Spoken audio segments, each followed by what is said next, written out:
हम एलओसी पार कर सकते थे और हम एलओसी पार कर सकते हैं और जरूरत पड़ी तो भविष्य में एलओसी हम पार करेंगे। और अभी रिसेंटली एक बहुत बड़ी न्यूज आ रही है इंडिया की तरफ से। इंडिया के डिफेंस मिनिस्टर ने ये क्लेम किया है कि 2024 तक इंडिया गिलगित बल्तिस्तान जो है वो 2024 तक इंडिया का पार्ट बनने जा रहा है। आपकी इन्हीं जो संकीर्ण सोच है, इंसानों को जो आपने बांट दिया है, इसकी नतीजा थी कारगिल की इतने बच्चों ने अपनी जान गंवाई।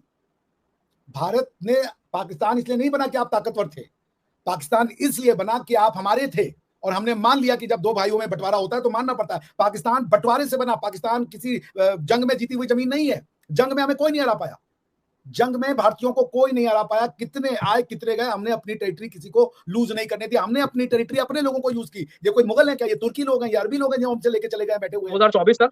मेरे को तो लगता है कि कहीं और थोड़ा जल्दी ना हो जाए, क्योंकि ये होने वाला है एक्चुअली में, और ये बहुत पहले हो जाना चाहिए था मेरे हिसाब से, बट ठीक है, देर आए दुरुस्त आए। बट अब आई थिंक बहुत जल्दी आई थिंक हम लोग देखेंगे ये होते हुए। राजनाथ सिंह साहब जो हैं उनका भी ये कहना है कि जब दिल करेगा भारत एलओसी क्रॉस कर जाएगा। कश्मीर के हवाले से उन्होंने ये स्टेटमेंट दिया है। आज है वहां पे उन्होंने कारगिल पे विजय दिवस उनका आज उसकी कारगिल की 1999 की वो मना रहे हैं वहां पे 26 जुलाई, और उस पर राजनाथ साहब ने स्टेटमेंट दी है। बिल्कुल उन्होंने कहा है कि भी पाकिस्तान के अंदर घुस के ऑपरेशन करेंगे, और उसके बाद ये, और पहले भी वो कई स्टेटमेंट्स इस टाइम दे चुके हैं। देखें कि हाउ दे रिएक्ट। पीओके बहुत जल्दी इंडिया का जो पार्ट था वो वापस आएगा इंडिया के पास, इतने जुल्म और जाति होने के बाद।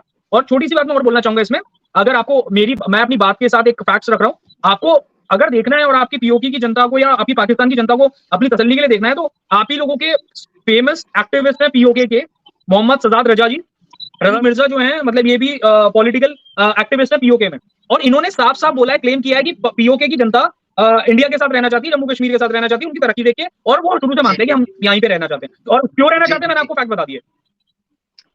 नमस्कार दोस्तों, जय हिंद। स्वागत है आपका अपने यूट्यूब चैनल हर पल न्यूज़ स्टूडियो में। तो दोस्तों, अगर अपने चैनल को अभी तक सब्सक्राइब नहीं किया तो सब्सक्राइब जरूर कर लेना और वीडियो को जरूर लाइक करना, क्योंकि जो आज की वीडियो बहुत ज़्यादा इंपॉर्टेंट होने वाली है। आपको पता है कि कल कारगिल दिवस था, तो उस पर हमारे भारत के रक्षा मंत्री राजनाथ सिंह ने एक स्पीच दी थी, जिससे स्पीच सुन के पूरी जो पाकिस्तान मीडिया पूरी हिल चुकी है। और पाकिस्तान का जो मीडिया है पूरी, मतलब इस हर जगह ये जो राजनाथ सिंह का जो बयान है वो वायरल हो रहा है। क्या ऐसा कुछ क्या बोलो मैं स्पीच में, तो उसके ऊपर बात करते हैं। तो राजनाथ सिंह हमारे भारत के रक्षा मंत्री, उन्होंने ये कहा कि जो इंडिया है, इंडिया को 2 मिनट नहीं लगेंगे पाकिस्तान का पीओके लेने में, गिलगित बल्तिस्तान लेने में और एलओसी पर कब्जा करने में। इसके ऊपर बात करें तो भाई उन्होंने डायरेक्ट पाकिस्तान को टारगेट करके ही बात कही है कि पाकिस्तान कुछ नहीं कर पाएगा, पाकिस्तान के बस की नहीं है, और इंडिया आराम से पीओके चाहे तो ले सकता है।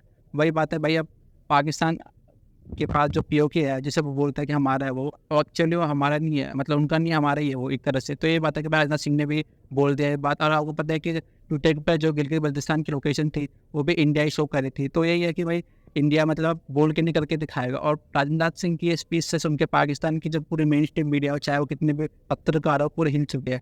और बहुत ही मतलब बहुत ज़्यादा शौक रिएक्शन आ रहा होगा कि राजनाथ सिंह ने स्टेटमेंट कैसे दे दी, और पूरा पाकिस्तान मतलब इसके ऊपर रिएक्ट करके कुछ ना कुछ बोल रहा है। तो वीडियो बहुत इंटरेस्टिंग होने वाली है, तो वीडियो पूरी देखिए। राजनाथ सिंह साहब जो हैं उनका भी ये कहना है कि जब दिल करेगा भारत एलओसी क्रॉस कर जाएगा। कश्मीर के हवाले से उन्होंने ये स्टेटमेंट दिया है। आज है वहां पे उन्होंने कारगिल पे विजय दिवस उनका आज उसकी कारगिल की 1999 की वो मना रहे हैं वहां पे 26 जुलाई, और उस पर राजनाथ साहब ने स्टेटमेंट दी है। बिल्कुल उन्होंने कहा कि भी पाकिस्तान के अंदर घुस के ऑपरेशन करेंगे, और उसके बाद ये, और पहले भी वो कई स्टेटमेंट्स इस टाइम दे चुके हैं। देखें कि हाउ दे रिएक्ट पाकिस्तान वाली साइड से। और आप उस जंग में उसमें भी नीचे हैं, आप कभी फैटफ की मिन्नतें करते हैं और कभी आईएमएफ की मिन्नतें कर रहे हैं, जियो इकोनॉमिक्स में भी आप फेल हैं ओरिजिनली, कभी फिर आप कह देते हैं कि we are victim of geo economics from IMF in China.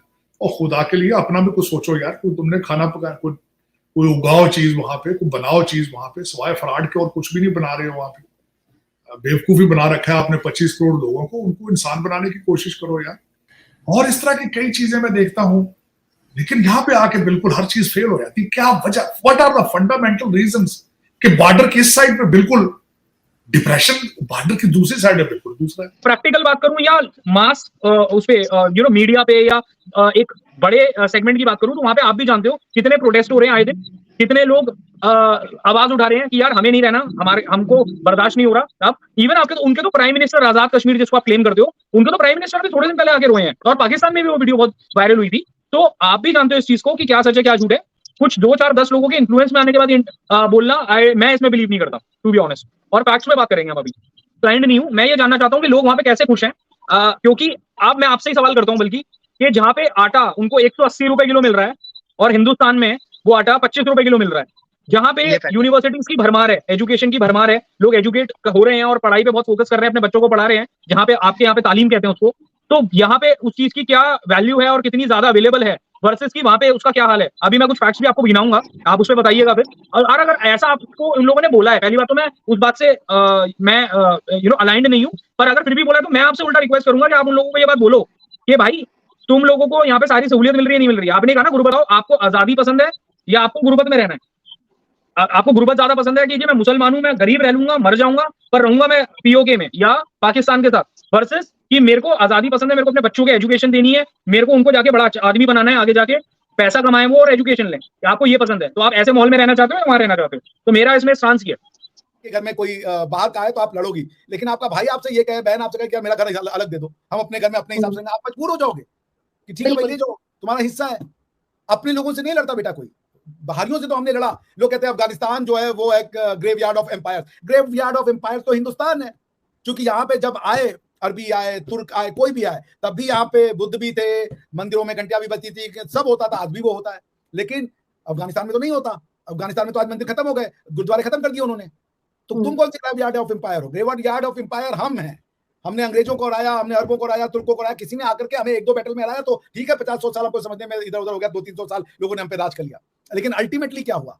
ना तो हमारी सभ्यता मिटी, ना तो हमारा कल्चर मिटा, ना हमारी भाषा मिटी, ना हमारी पूजा पद्धति मिटी, ना हमारा विश्वास मिटा। बहुतों ने बहुत कोशिश करके देखी। We are the graveyard of empire. Afghanistan तो यूं बदल गया, उन्होंने तो बुद्ध जो बेमिया में बुद्ध की मूर्ति थी उड़ा दी।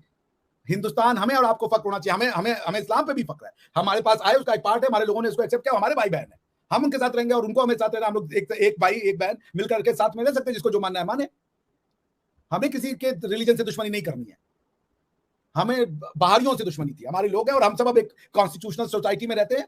कॉन्स्टिट्यूशनल सोसाइटी का मतलब ये होता है कि सब मिल बैठ के रहेंगे, वरना आपको कॉन्स्टिट्यूशन की जरूरत क्यों थी? आप तो थियोलॉजी में रह लेते, थियोक्रेसी से रह लेते।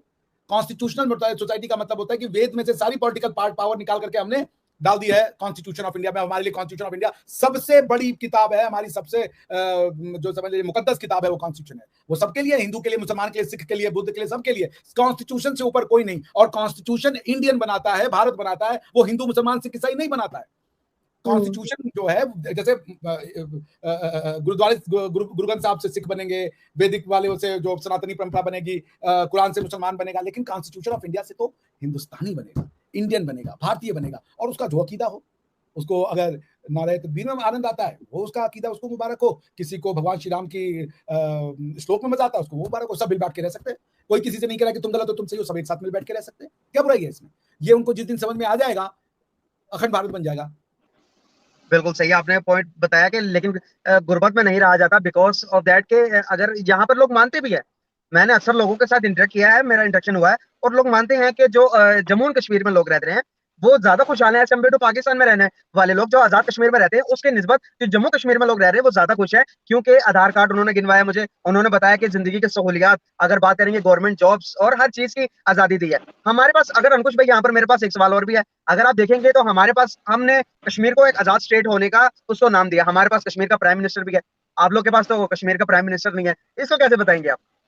भाई कश्मीर का प्राइम मिनिस्टर हम क्यों रखें? क्योंकि जम्मू कश्मीर तो इंडिया का ही पार्ट है ना, हम तो बिल्कुल क्लियर है। देखो कंफ्यूजन आपके यहाँ पे है, तो इसलिए वो प्राइम मिनिस्टर अलग है जस्ट अपनी ईगो सेटिस्फाई करने के लिए। सिंपल, बहुत सिंपल है, इसमें कोई कंफ्यूजन ही नहीं है। तो आप लोगों ने देखो, बहुत सिंपल है कि आजाद कश्मीर आपकी बैक ऑफ द माइंड सबको पता है, आपकी गवर्नमेंट भी जानती है, जो पुराने डॉक्यूमेंट साइन हुए, कराची एग्रीमेंट हुआ, अगर आप उसको पढ़ोगे तो आप देखोगे कि सब कुछ फेक था वो। तो उसको दिखाने के लिए और अपने लोगों को पैम्पर्ड करने के लिए सिर्फ एक ही अलग से प्राइम मिनिस्टर रखा गया। अगर आप बोलोगे कि इंडिया में अलग से जम्मू कश्मीर का प्राइम मिनिस्टर क्यों नहीं है, तो वो भी नहीं सकता। क्यों? क्योंकि जम्मू कश्मीर तो हमारा तो स्टैंड शुरू से क्लियर है, और हमें इसमें 1%